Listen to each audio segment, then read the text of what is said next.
असं का असतं की काही गणपती बाप्पांची सोंड उजवीकडे व काहींची डावीकडे असते? प्रत्येक जण आपल्या घरी वाममुखी गणपती म्हणजे डाव्या सोंडेचाच गणपती बसवतात. ही डावी बाजू चंद्राच्या गुणधर्माशी संबंधित मानली जाते. चंद्र हा शांतता, शीतलता आणि आनंद प्रदान करतो. म्हणूनच खूप लोक आपल्या घरी हा डाव्या सोंडेचा गणपती बसवतात. आणि आता उजव्या सोंडेचे गणपती हे खूप कमी ठिकाणी पाहायला मिळतात.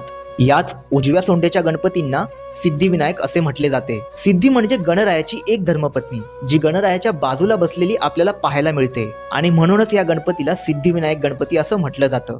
जसे की आपल्या दादरच्या सिद्धिविनायक मंदिरामधले सिद्धिविनायक बाप्पा. उजव्या बाजूला वळालेली सोंड ही पिंगला नाडीला दर्शवते. ज्या प्रकारे सूर्य घडवतो व नष्ट सुद्धा करतो, त्याच प्रकारे जर आपण आपल्या घरी उजव्या सोंडेचा गणपती बसवला व त्याची पूजा योग्य रीतीने केली तर आपल्याला परम आनंद व सुख समृद्धी प्राप्त होते. जर याची काळजी न करता काही उलटसुलट केलं तर याच्या विपरीत सुद्धा घडू शकतं.